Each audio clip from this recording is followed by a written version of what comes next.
Баршаңызға сәлем. Бүгін сіздермен өте дәмді қайта жегіңіз келетін пеште орама жасайтын боламыз асқабақтан. Міндетті түрде видеоны соңына дейін қараңыздар. Қамыры да барлығы мінсіз, өте дәмді, қарапайым, оңай жасалады. Алдымен бізге керегі су, тұз, аздап 1-2 ас қасықтай сұйық май қоссаңыз да, қоспасаңыз да болады. Бірақ қамырымыз жұқа шығуына әсері жақсы.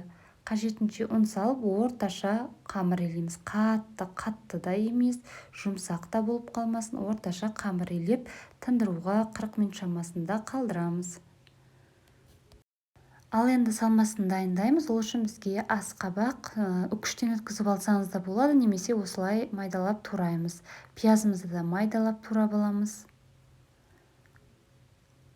Қалауыңызша тұз, дәміне қарай, қара бұрыш салып, егер ұнатып жатсаңыз, сиырдың немесе қойдың майын майдалап турауыңызға болады. Міндетті түрде жақсылап біркелкі болғанша араластырамыз. Салмамыз дайын.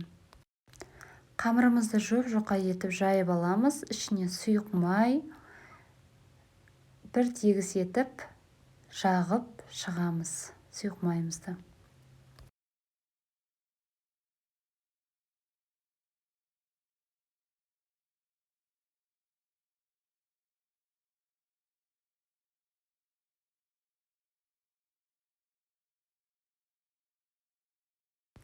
Ішіне салмамызды тегіс етіп барлық жеріне жайып шығамыз.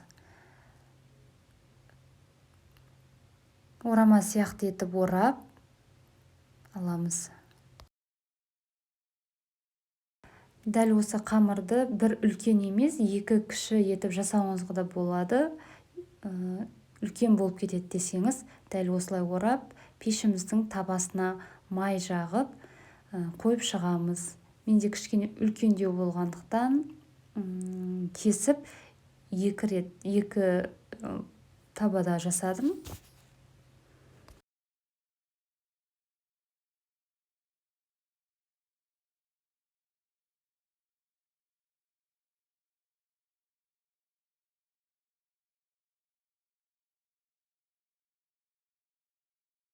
Бетіне жұмыртқа жағамыз. Егер сізде жұмыртқа болмаған жағдайда бетіне сұйық май жағуға да болады. 250 градуста қызарғанша пісіріп аламыз. Міндетті түрде қызып тұрған пешке саламыз. Бетіне аздап күнжіт септім. Ол міндетті емес, өте дәмді шығады. Міндетті түрде жасап көріңіздер. Тойымды өте оңай жасалады. Астарыңыз дәмді болсын. Сіздермен болған Умида.